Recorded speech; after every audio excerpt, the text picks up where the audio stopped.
Welcome to Love Light, the only podcast dedicated to bright, fine art photography. Hosted by Sarah Jane Ethan, Love Light is here to celebrate all things bright, pretty and pastel. At Love Light, white is the new black and beauty is in the detail. This is your place to relax, a place to belong, a place to be inspired and connect with like-minded colleagues who share your passion for light and beauty. So come and introduce yourself in the Love Light Facebook group and subscribe to the Love Light YouTube, podcast and Instagram for your weekly dose of inspiration and connect with bright, fine art photographers from around the world. Well, hello and welcome everyone to another episode of the Love Light podcast. Today we have got the amazing and lovely Lauren Marks with us. Lauren has got gorgeous work, and if you're in the Facebook group, the Love Light Facebook group, you will have seen her work posted in anticipation of this podcast. So we're very excited to have her. Lauren lives in Dallas, Texas with her three children, Ezra, Ella and Emerson, who are very cute. And if you go to her website, you will see a picture of them and they are adorable. Lauren has been awarded the Client Choice Award for Wedding and Portrait Photography in Dallas 2 years in a row. Her work has been featured in Martha Stewart, Star Me Pretty, Wedding Sparrow, Moulin Rouge, The Knot, Ruffled, the list goes on. And that is just a testament to how great her work is. And if you are interested in learning from Lauren, she offers one-to-one mentoring and is also possibly going to do a workshop in Barbados next year. She's going to go and check it out this year and see if that's going to be a possibility. So that sounds very exciting. Barbados sounds like a dream location to do a workshop in. So welcome, Lauren. We're so happy to have you here. Thank you. Thank you so much for having me. You're so welcome. You're so welcome. Well, your work speaks for itself. It's so bright. It's so elegant. It's very, very lovely. So tell us a little bit about how you started. I mean, when did you start in photography? Yeah. So I have really been interested in photography since I was a little girl. I think I've listened to a couple of the other podcasts, and I think everybody, like you said, has kind of started with like the point and shoot, the old film cameras, or some people digital. But my grandma, I was as little as I think I remember like being like 5 years old and just spending hours outside in her garden taking pictures of all her flowers. So I've always been interested in photography, but also all kinds of art. I actually ended up going to school for graphic design. So I was in college I went to college for graphic design, and I enjoyed that. And I thought about pursuing that as my full-time career. But and I still sometimes do some jobs for people, like freelancing things here and there. And it's helped me with like creating my website and everything. But I think it was in 2010 was my first wedding that I was always the person that people would ask to photograph, friends' events or, special things going on. And so 10 years ago that I shot some family members' wedding, and then a friend's wedding, and then another family member's wedding. And I actually was like, this is really fun. I like this a lot. Wow. So that's kind of how I got started with thinking about just going ahead and having my own photography company and going that direction. So how long ago was that you actually then, I suppose, that you kind of decided, right, weddings is for me, then weddings and portraits, and that then became your focus? When was that? It was, I think 2011 is when I had a couple of weddings under my belt. And I wasn't actually sure if wedding photography was what I wanted to do full time. And so I was still available to do those, but I actually ended up in Austin after I got married, and my sister-in-law was in a sorority, and so I kind of just naturally got more into taking senior photos for college graduates, and so all of her sorority sisters and then other people, word of mouth. I started focusing more on portraits and then families from there, and so I was doing a lot more of that before focusing fully on weddings. And it wasn't until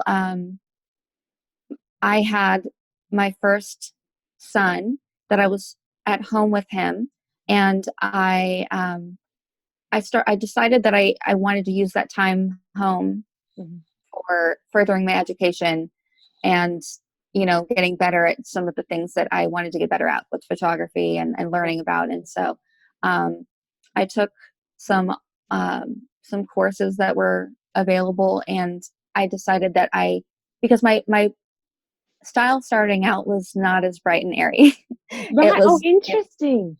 And it wasn't necessarily because I didn't care for that style. I just hadn't found it yet. I hadn't really. It was a lot more. It was just a lot more, true to color, almost moodier. But and as an artist, I know that we will constantly look at our own work and with a critical eye, and so I just knew that there was something about it that, it was good, but I wanted it to look better. And so I specifically sought out, photographers that offered education that had that brighter and airier look. And so, and Julie Paisley, she shot a lot of film, and I was like, oh. And in college, I actually shot film. In college, it was one of the courses that we took, and so I was familiar, but I thought, well, if this is the look that I want, then maybe this is what I should learn more about. And so that's when my love for deciding to pursue getting more like wedding clients, because it just seemed to, it just would make me love the pictures more when when they had that style, the brighter, airier style. And so, the first couple of weddings, I loved the pictures that I produced so much more than my earlier work. And so, and I love just being there on a wedding day anyway. It's just, on your earlier podcasts, I heard you talk about just the kind of emotions that well up in you. And that resonated with me so much. It's just such an honor to be there on that special day, and a day that these people will remember for the rest of their lives. And it's just full of so much joy, and I know that it goes by so quickly. And so I'm just so happy to be able to document all the missed, the moments just happen so quickly and fly by, and so much is going on, so they may not actually remember every single detail, and so I'm just happy to be able to capture those for them. And anyway, but it was just more enjoyable for me as an artist to not only document these images for them, or these moments and these emotions, but then to also really like what it looked like afterward, after the different type, different lighting, like learning the different lighting and then editing differently. And so I was happier with what I was able to give back to my brides. And so I decided that, yes, so I think before I was maybe happy to shoot weddings for people, but I just wasn't loving the style that I was shooting beforehand. And now I do. And so now I'm happy to do that for as many brides as I can. I love that. And I'm biased because I love bright style, but I totally agree. I think that a bright, clean image just matches a wedding so well because of all the details and everything. And I just think they just go hand in hand. And I think a lot of brides like that. And so that's why they go for the bright style, because they can see everything. They can see all the details of the dress and all the flowers and everything. And actually very similar to you, because I started out not bright either, because I'd learned photography from my husband, and he was shooting much darker. And so when he was teaching me, I was just copying his style. Yeah. And we were particularly big fans, and we'd hired him for our own wedding, a guy called Ed Pears, who you probably haven't heard of because he moves in different circles, but within his circles he's one of the world's best. But it's not the bright fine art style.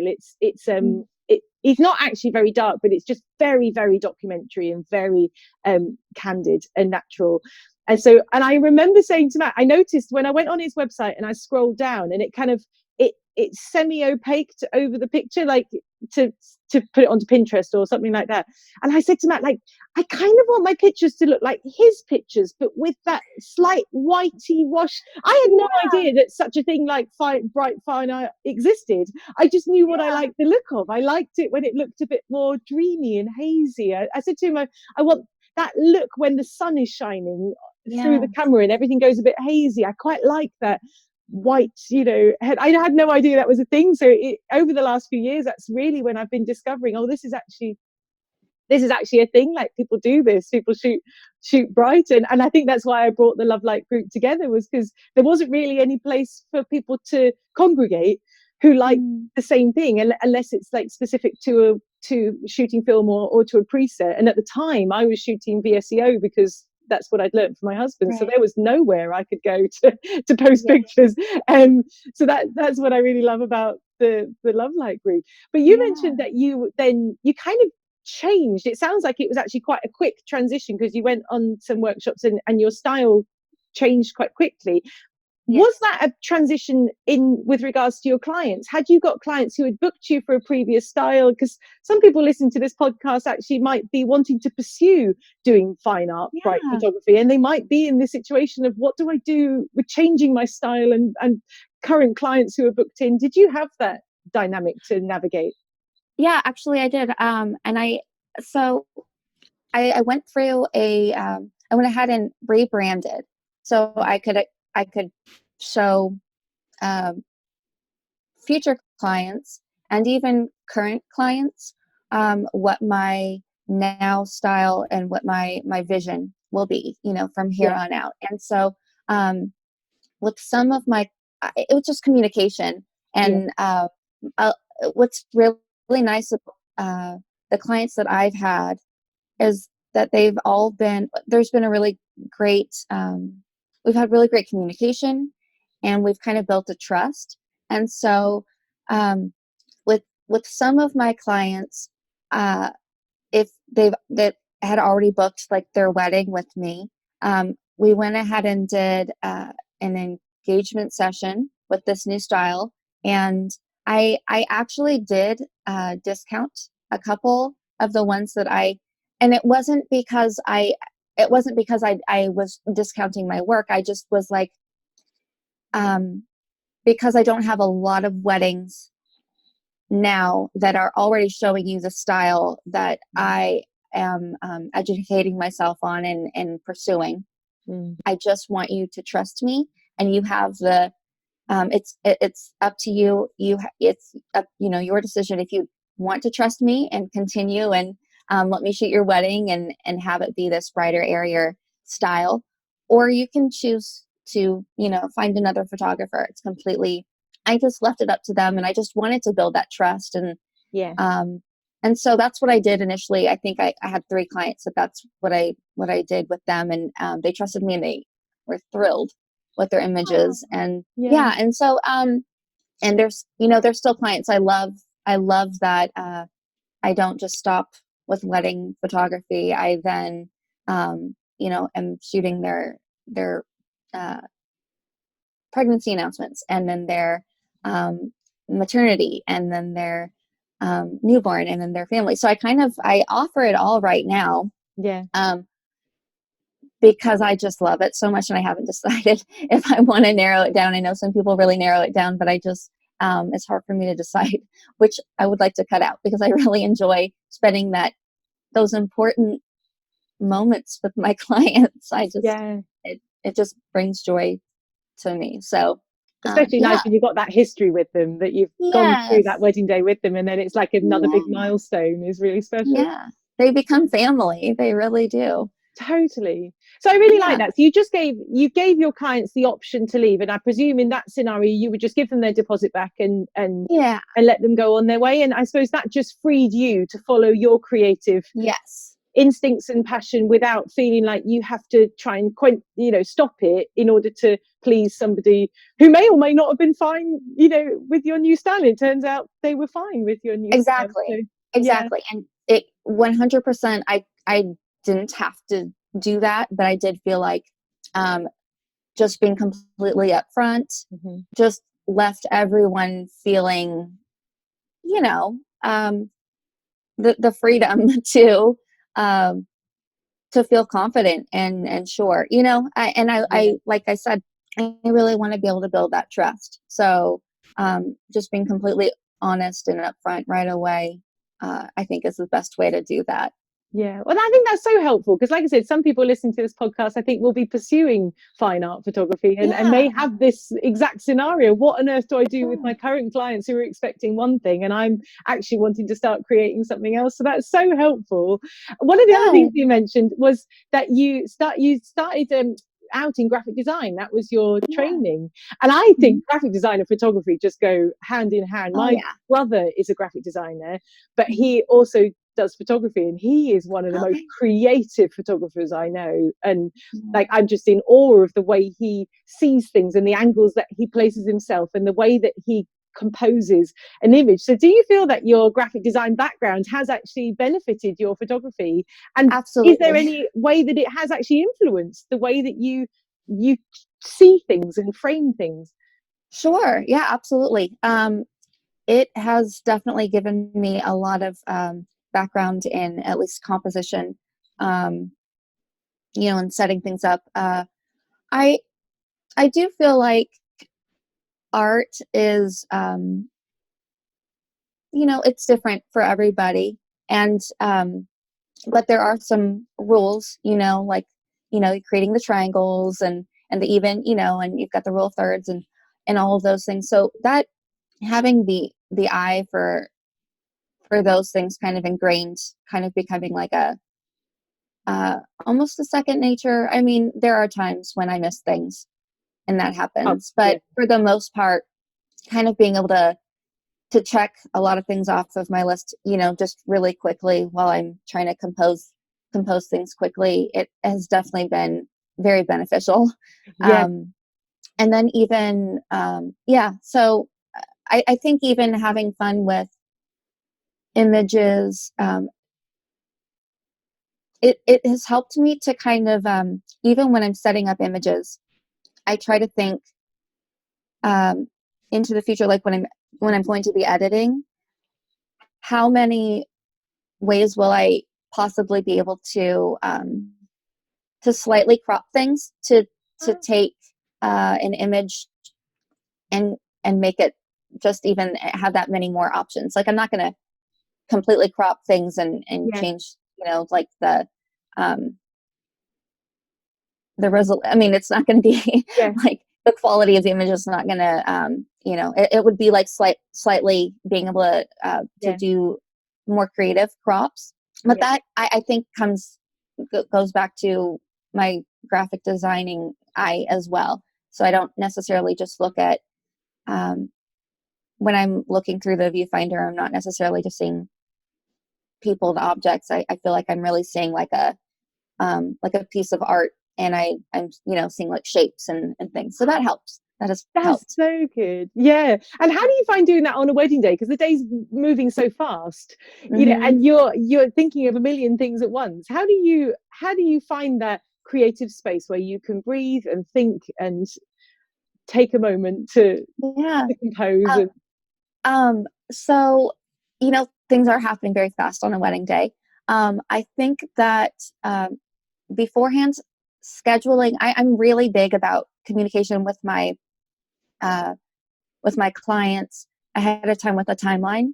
And yeah, so I try to carve out, just from my experience now, knowing what I know what allows me some creative space and freedom. And I know what I need as far as like and not everything always works. I mean, obviously, we've got Yeah. timelines and sometimes things happen and a lot of Yeah. times things happen. But as long as I have carved out like a specific amount of time as far as like um, with the portraits, um, I will try to do as much homework beforehand. So I'll try to know exactly like as far as the location, um, what areas I have to work with, and I have in my mind kind of like I know that all clients are going to be different, and something that is flattering for one couple may not be as flattering for another couple. But I do have kind of a, um, you know, not a list, but almost a list of uh, of posing that will really be universally flattering for most Yes. couples, and and the poses that they generally like the most. Yes. And so I'll go through those, but knowing what I'm going to do with them allows me to kind of have more freedom in the background in my mind, thinking like, okay, now, what can how can I make this image unique, in this environment, Yeah. and so looking, scanning um, and then when it comes to like photographing their details, if I am able, with a lot of my clients, I've asked them if they're a local. If they're not local, it's obviously not going to be possible unless I meet with them the night before and can photograph their not in the night, but it would need to be during the daytime because I prefer natural light. Yeah. But I try to photograph their details as much as I can before the wedding day, just because I can do more details on the wedding day, but then I've got a lot already finished, and so it leaves me that space Yeah. to have the creative juices flowing. Interesting. So just kind of knowing, just from experience, just knowing what I specifically need to feel that space, because you need space mentally for the creativity to kind of flow. But I also have my go-tos that work. And so kind of a good mix of both help me on a wedding day when things are just, needing to stay on schedule and things changing As quickly. they And do. Yeah. yes. Yeah. So, I mean, that's typically what I try to do. And that And makes sense because I saw a picture on your website where you'd shot through the trees. It was at one of your portrait sessions, and you shot through the trees, and the couple were in the distance. I suppose if you know what you're going to do with them, like you said, that gives you the freedom to step away and go, right, how am I going to use my, environment, what I've got around exactly, me? And so that's really good tip. exactly. Really Thanks. good. So, Yeah. what is your favorite part of the wedding day? Like, what makes you really buzz about your job? I cry with them and I'm laughing with them and I'm there. So Oh, I don't know if there's a specific piece, but I mean, even like the getting ready, I'm not necessarily feeling like nervous jitters at all, but I'm feeling like jittery, like this is like um, it's just the excitement in the air, they're about to embark on like this giant milestone, and yeah. um, everyone is just excited, anticipation, and then um, the usually like the first, not the first look with, I mean, the first look between the bride and groom, if they have that is really special. But with the parents, I love when they do that too, so like when the dad sees his daughter, for the first time Yeah. in her dress, it's like, and then when the mom is helping her get ready, I mean, and then just seeing, I love when they have very specific, special pieces that they want to use in their wedding, that I'm photographing. And I I'm just a very empathetic Yeah. soul, and so Yeah. I don't just, not just like looking over their shoulder and being like, oh, that's so sweet. I mean, I really feel like I'm experiencing it with them. So I'm crying, and it just, my heart's feeling all warm when I'm photographing things that, like their grandmother's hanky, or, Oh, like, yeah. um, and then the first look is really special when they do that. But when the bride is, walking down the aisle, and I mean, I'm just getting like goosebumps even now thinking Oh, about it, and yeah. then it's really funny because I will be the photographer. I'm not a really big, I don't go out. I mean, I'm a mom now. And so I'm mostly like, I'm staying home with my kids, and not that going out is, I just, it's not, my kids are young, and it's not a priority, um, in my life to like, go and have like a nightlife at the Yeah. moment. But, um, when it's the reception, and everyone's out dancing, and I'm, photographing the reception and people dancing and laughing and partying.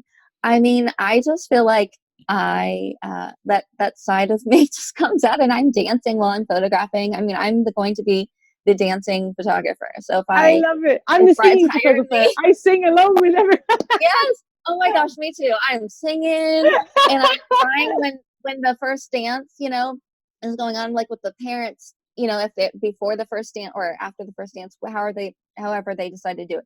But with the groom, or yeah, the groom and his mom, and then the dad and the bride, and I'm like sobbing behind the camera, and then I'm dancing and I'm singing, and I mean, even sometimes with the ceremony, being in Texas, there's a lot of Christianity is a big, it's popular here, and so there are a lot of wedding songs that couples choose to use are kind of the more contemporary, popular songs that are I being played see. on like the Christian radio stations. And so I'm trying to like sing quietly, but I'm singing along as during the ceremony. I'm like, I mean, I'm not like loudly singing, but I'm like within the, like mouthing the Yeah, words. yeah. I mean, I'm I'm in it on That's a hilarious. wedding day.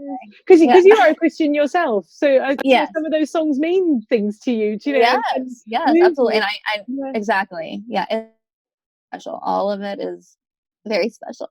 That's Yeah. amazing. Well, I mean, spirituality is very important to me. I've spoken with a number of our guests about, how we connect with peace, and for our own mental well-being, and for the health of our spirits. So, how has your spiritual journey kind of impacted your life and your photography, the way you relate with people, how you approach business, and everything? Yeah, yeah. It has been, I mean, my faith is basically what everything else is built around. So, Yeah. um, I've had, um, and as many people have had, some tough things happen in their lives. And, my faith has always been what I have held on to, and it has grown, and it has gone through some transitions and everything as far as specifics, and who I see God as. Um, but I my my faith is absolutely, I think, what I um, credit my love for art. I mean, where I think it came from is I really feel like God is beautiful, and he is the most creative being, and he created this amazing world that we live in, and it is full of such beauty, and even the hard, difficult parts of life are beautiful. you Wow. know Everything about our life is beautiful, and I feel honored that that he gave me a little bit of what he does, Wow, and that's a really nice way of looking at it. Yeah. yeah, I believe it, and I really feel like I feel like I'm doing what I'm called to do, because I believe that desire has been placed in my heart, and if I am fulfilling and going after my desires and my dreams, which are creative and artistic, then I'm fulfilling my purpose. And I think that the more that you're giving, and the more that you're living out your desires and your dreams that have been placed in your heart, that the more you'll receive the ability and creatively grow. And I just feel like the limits are limitless. I just really feel like I will continue to be blessed if I continue to go after doing what I love, and I have been. I Yeah. and I Yeah, I really feel like it's also a really special way to look at weddings in particular, but even like when I'm photographing families and portraits and things, I just I just really feel like God did give me this. I feel like God is empathy as well, right? He's just so he's unconditional love, and I just really feel like when I'm spending time with clients, whether it's at a wedding or a portrait session, um, I really feel like we are one. Like I don't feel like there's a difference, or there's any, I just feel like their joy is my joy and Yeah. my joy is theirs, and so I think that having that faith as my foundation is really it helps to it allows for this kind of special way to view my relationship with my clients and my job. I don't see it as a job. Yeah. I see it Yeah. as my life's work. Yes. And yeah, so I feel blessed for that. I love that. That's such a lovely way of looking at it. That God's given you a bit of His creativity to, a little bit of Yeah. what He does. That's a really nice way of looking at Yeah. it. And it's Yeah. really, I mean, I yeah, was just carry gonna on. say that, like, ever since I was little, like when I would you look outside and you see the sunrise, or Mm. the sunset. And I think on a whole, universally, people appreciate the sunrise and sunset, and that's beautiful. But I've always felt like, in my own little experience, like God knows that creates all these emotions in me. And so he's allowing me to, like, he's made this for me. Like, I really just take everything like, I accept things personally. Mm. Um, Now, I've learned over the years that it is up to me what I'm going to choose to take personally and what I can choose to not take Interesting. personally. So that has been a Interesting. really big area of growth, of being like such an artistic person who feels things so deeply and personally. Yeah, that's a very But good point. Yeah. yeah. But as far as being, the positive way of taking things personally, I have absolutely felt like a very personal my view of God has been very personal. Yeah. So I yeah. would love to talk to you about what you've learned about not taking things personally, because, like you said, it's actually an incredibly interesting and point to make, because creative people can be a little bit sponges for everyone else's emotions, and Mhm. and they can get lost in it all. And so, how have you learned to decide what you're allowing in and what you're keeping out, so that you can stay in a place of peace and a place that you're able to create? Yeah, that it's a great question, and it's something that I have been very intentional about working on and learning more about in the past couple of years. I'm going through, I'm still going through kind of a transition in my family, and it like kind of like I mentioned before, I really believe that life is beautiful. Mm. The ups and the downs, Wow. the good and the what we perceive to be bad or difficult. I really, and I'm able to say that now, Yeah, yeah. because I'm coming through the transition. I'm kind of coming through on the other side. Um, there were my entire childhood being like such an artistic little girl, who just felt so deeply about everything.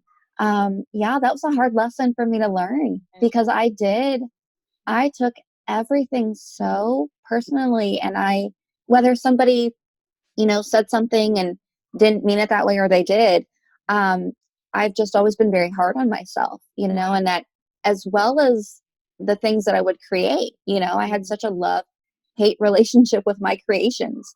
Yeah. And yeah, it's very important, um, to to see that, first of all, to recognize that it's something that doesn't have to stay that way.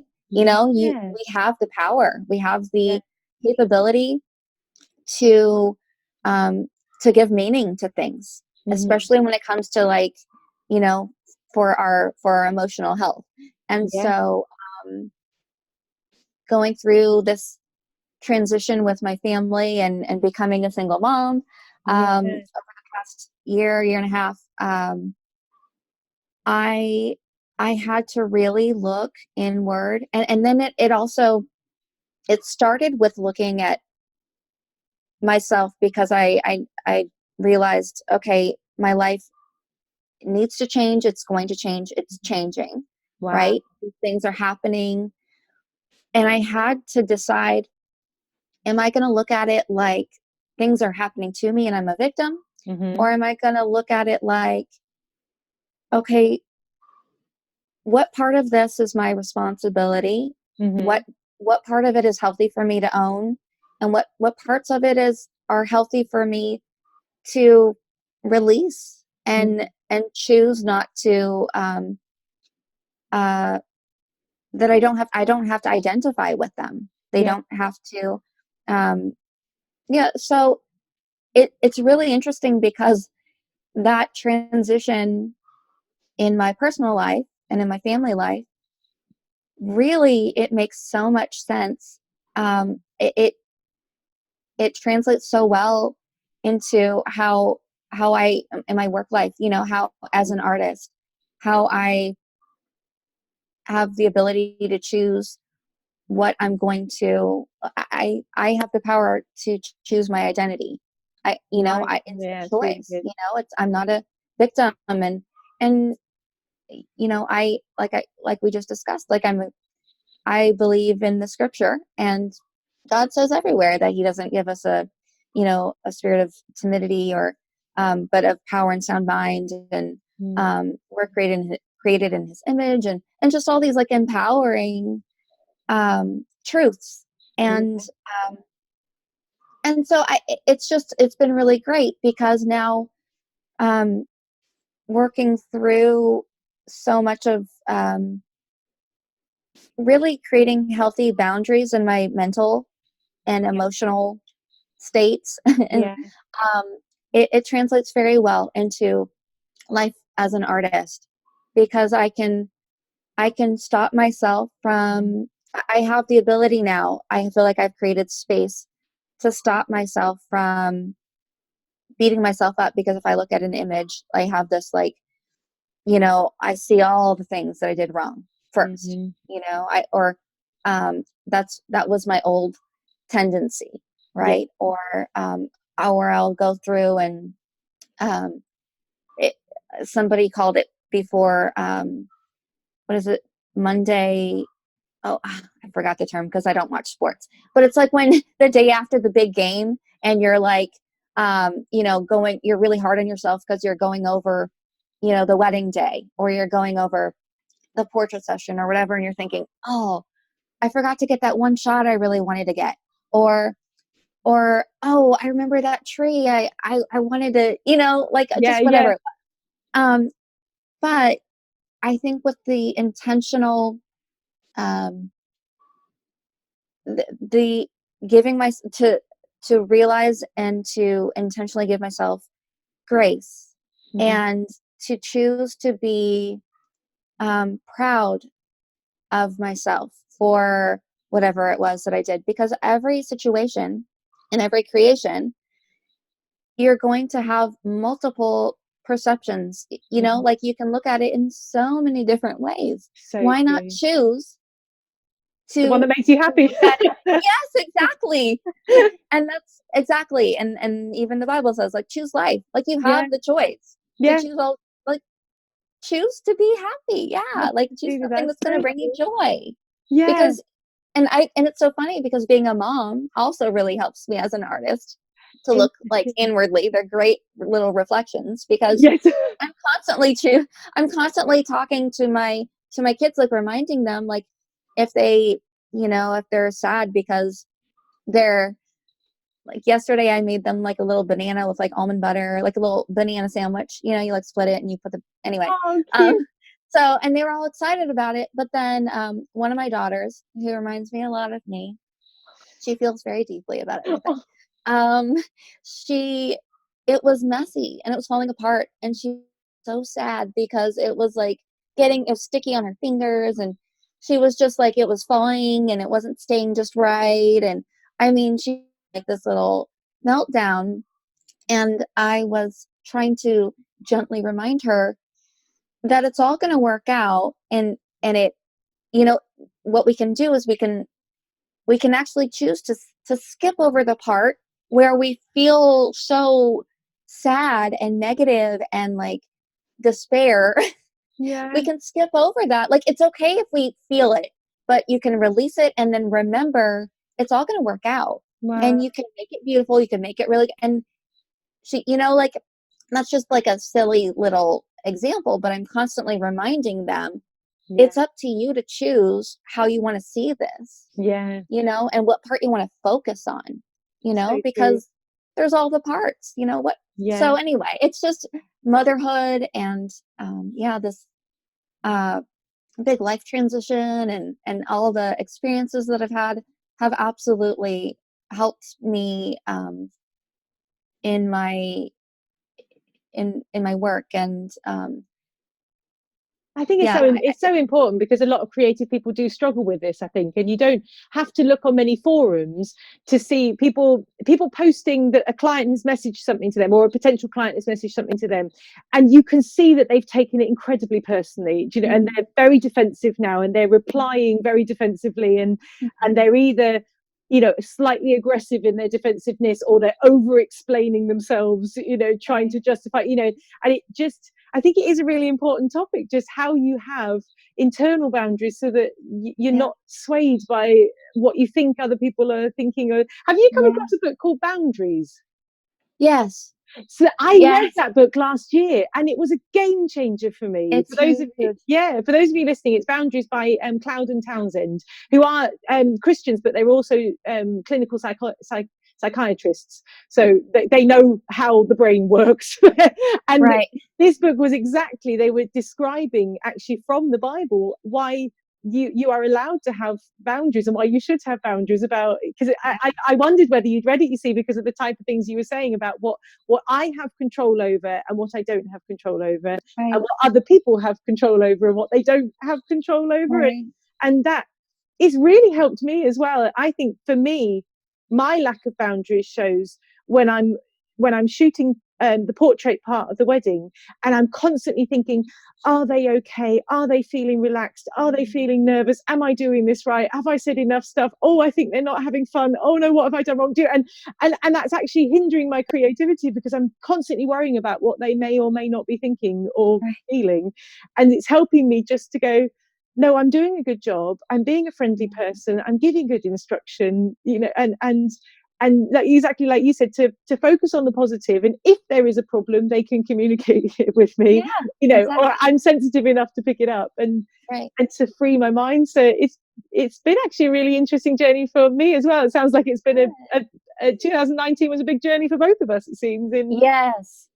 just Yeah, it learning was. how to protect peace within yourself. Yes, exactly. Exactly. And it allows for so much space when you do that. Like, to me, it just feels like I can breathe, Yeah. like I have that room to breathe and to have more patience. And then you can even do better work. Like, you can see it, Yeah. it's amazing. Yeah. That's so good. So now you mentioned this big transition, that you are now becoming a single mum with 3 kids. So Yeah, that's a massive thing for someone who's running a full-time business. So how it do is. you juggle this added dynamic, this new dynamic into your life of parenting 3 very small children Yes. and running your business as well? Yeah. Well, I am very blessed to have my mom and her husband, well, under the same roof at the moment.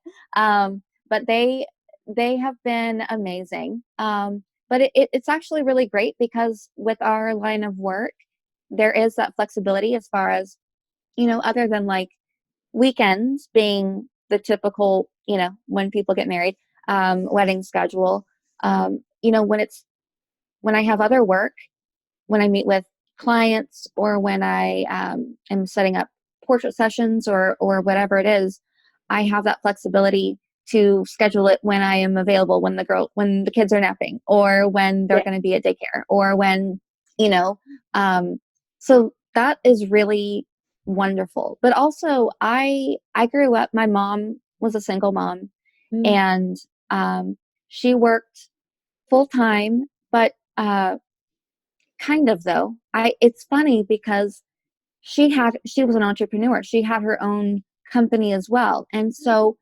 it's just interesting because I used to tell people that my mommy didn't work because she would schedule things.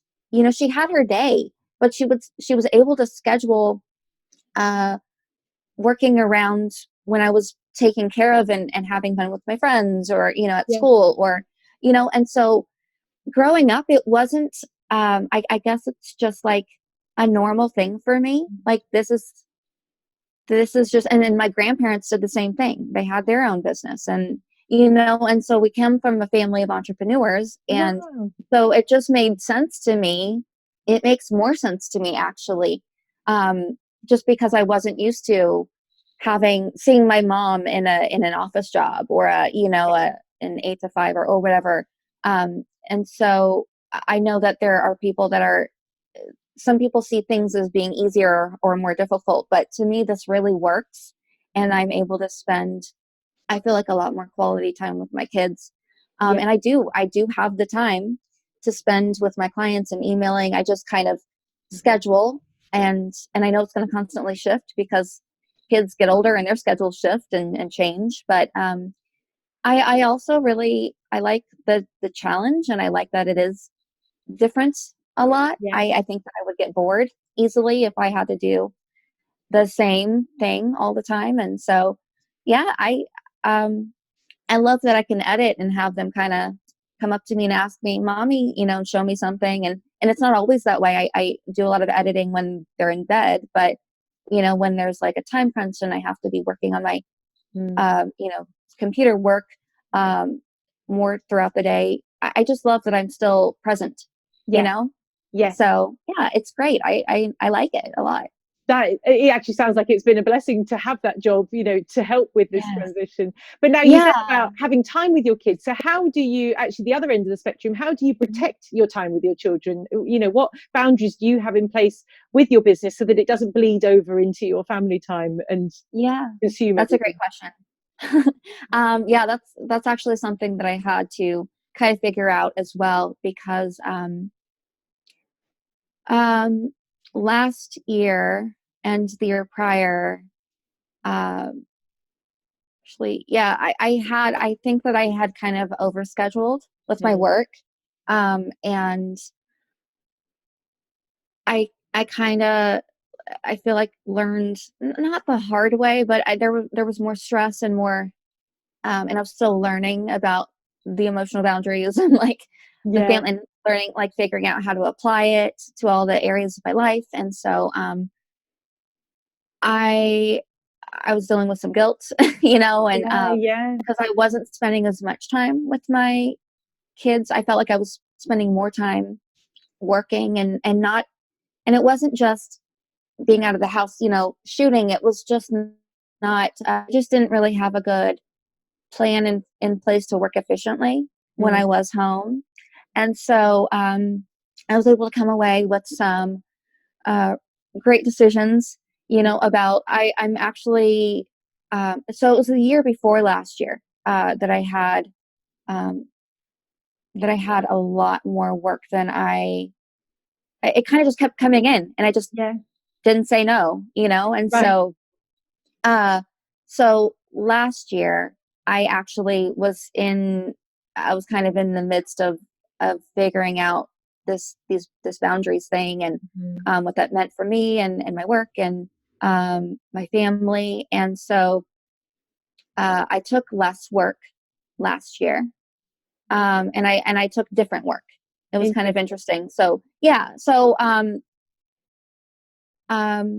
this year I feel like I've been able to kind of figure out a little bit more. I go on, I specifically have like a date. I take each child out on a date where it's just me and them every week.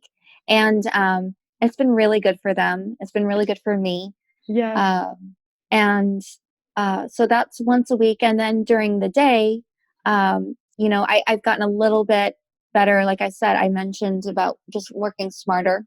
Yeah. So um, there in the past, there have been times that I have had like sessions and weddings that I would edit and then re-edit and then edit again. And it was awful. Like I going through. And so I just kind of put like, I've set some rules, Interesting. yeah. And I've also gotten, just because I'm seeing things that probably no one else would notice, Yeah. and and so I've decided that's one of the things that I'm like, okay, is this really affecting the quality of this image? Would anyone else, if I said, pick out in this image, what's driving me crazy, would they even be able to like guess what it was? So Interesting. things like Yeah. that, working smarter and um, being easier on myself. And then also, my girls are actually, they weren't in any kind of daycare up in last year. Um, yeah, they've never been in daycare until um, they started about, I think, 5 months ago. Mm. And it's actually this little preschool that they go to 3 days a week. And it's just like the first half of the day. Mm. And so it's actually at the same school that my son goes to for kindergarten. So it's a nice little, they get to see each other in the hallways, and it's a great place. And so that has actually allowed for me to get a lot more done while they're there those 3 days a week. So it's been a work in progress, trying to figure out managing, time and family and relationships, but having the one-on-one dates is really something that they look forward to and I look forward to. And then having our meals together, and being able to work while they're at their little school, the few, Yeah. however many hours of the week. So, and then the evenings, they actually go to bed really early.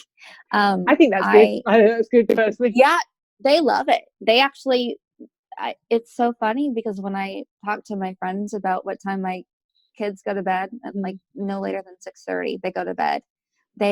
My friends are like, "How do you do that?" But honestly, my kids will have their PJs on and they'll have their little book, because we read a book and we sing a song every night before they go to sleep. And they will be walking themselves to their bedrooms, at like 6:15. And my son, who's 5, he's like, "I'm just gonna go to bed tonight, Mom. I don't want to read the book." And I'm like, "Okay, are you sure?" Like, I mean, they've had their long full day, Yeah. and they sleep until about 6:30 in the morning. I mean, they sleep like 12 hours in the Wow. evening. So I'm blessed. I'm blessed that they do that, but they're also used to doing that and they're growing. And so I have the evenings, Yeah. and so that helps too.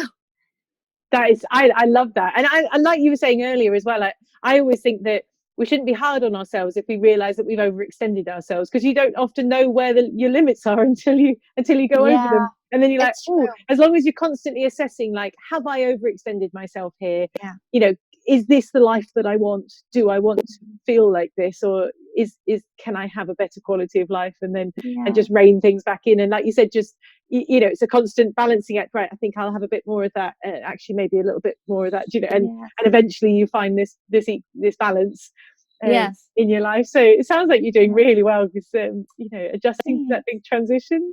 So the Thanks. last thing to talk about is this workshop that might be coming Oh up next yeah. year. It all depends. So tell me, what's the passion behind the workshop? Why do you want to do a workshop, and why are you interested in Barbados? Well, so the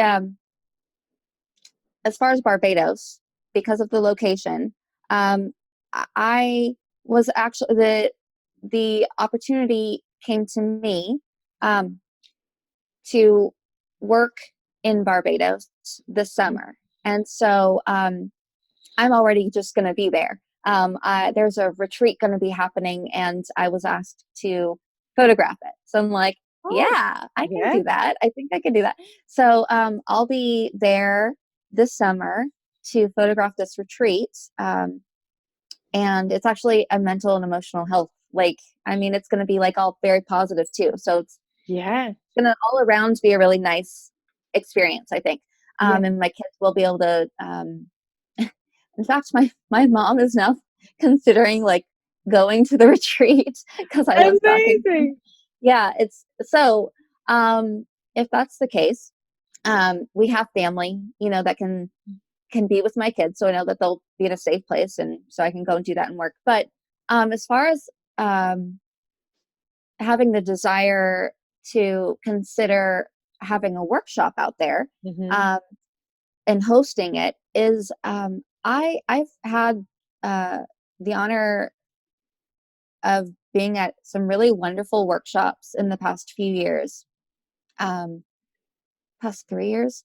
I've attended some really great workshops, and then there have been some things that I thought, if I ever hosted a workshop, I would do this a little bit differently. So I've had some experience being an attendee, Yes. and it's been really wonderful, and I've really enjoyed. I mean, I've learned some technical things, but it was mostly the experience that I felt like I building relationships, learning from watching lots of different, photographers with different styles, even how people communicate and interact in our industry, and meeting vendors, from across the world. And um, it's just, I think, been overall very beneficial for me personally. And I, I also really have I really have a heart for people. Like I mentioned, with feeling like I've really had this uh, very personal, even though my perspective of who God is has changed pretty dramatically and for the better, Yeah. in my opinion, over the years. One thing that has main, like remained is that it's been a very personal kind of perspective of that relationship, and I feel like it just um, overflows into how my view of my relationship with people, in my life. And I just have a heart to teach and help, and um, and I I've always one of my core values, and which has always, I mean, it's been a natural core value, has been authenticity. Mm. And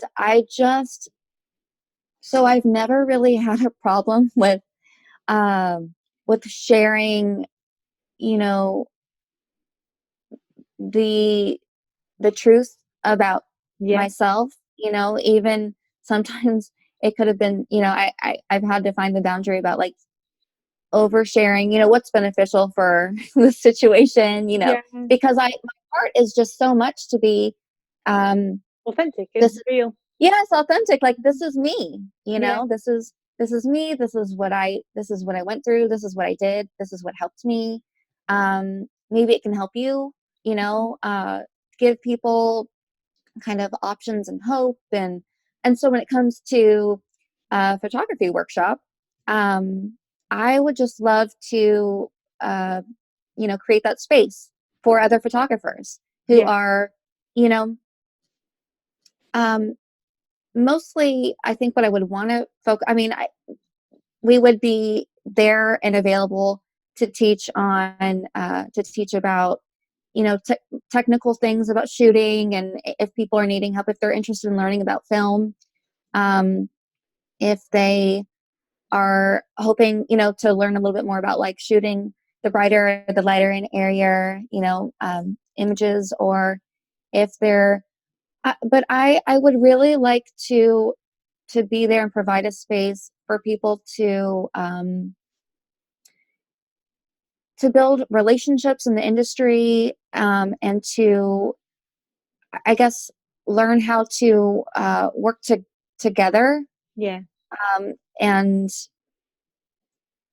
because what's really helped me in the last couple of years is I had moved here from Austin, and I kind of had to start over, um, in this brand new market for me, um, and attending some, style shoots or workshops.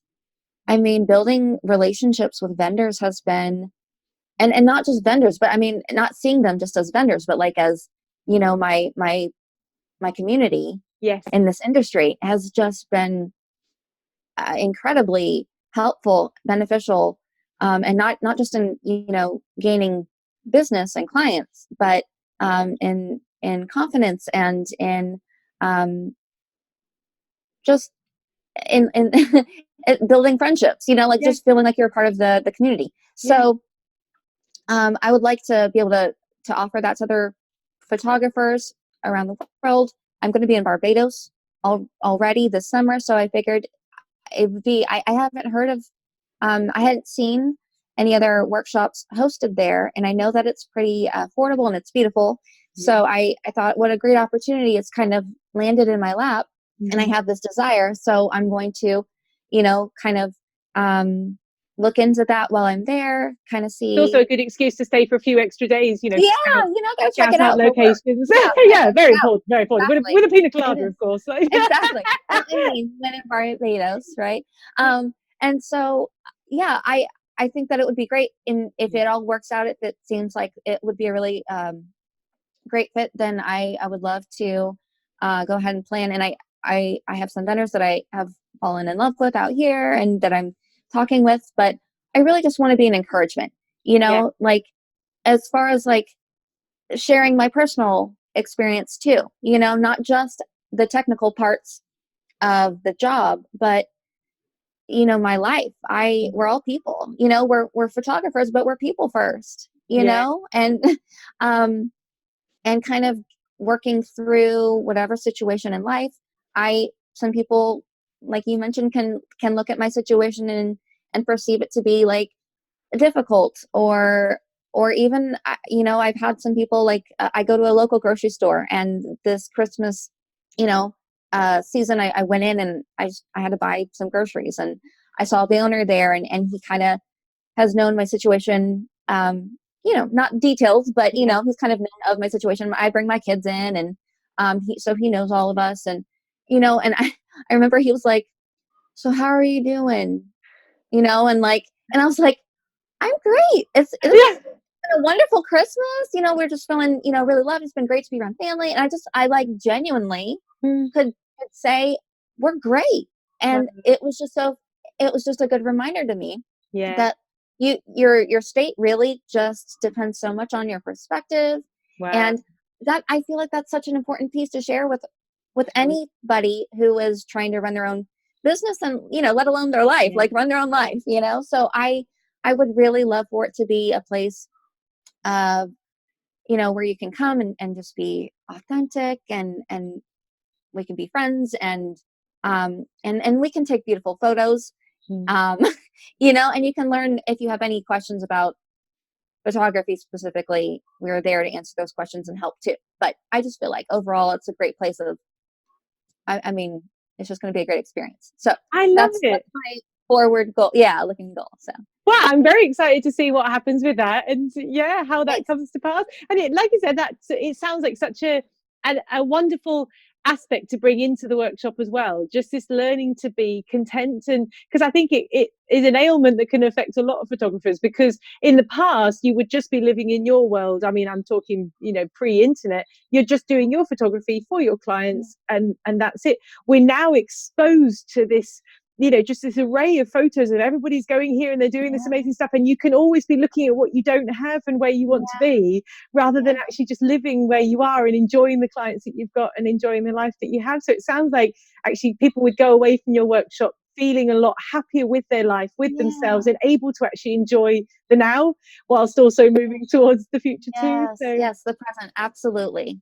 That sounds Absolutely. wonderful. Well, Lauren, thank you so much for joining us. It's been so wonderful to Thank talk you. to you. And I'm especially grateful for your vulnerability and your honesty to really talk about real issues of life and how we navigate them as business owners and as people as well. So thank you so much for Pleasure. that. Oh, thank you so much, Sarah. If you enjoyed today's episode, you can find more interviews, tips, and inspiration in the Love Light Fine Art community on Facebook. You can also follow along with each new episode on the Love Light YouTube, podcast, and Instagram. And don't forget to visit www.sarahjaneethan.co.uk/lovelight for information on training, real-life wedding workshops, and online courses to develop your own fine art photography and connect with more of the clients you love.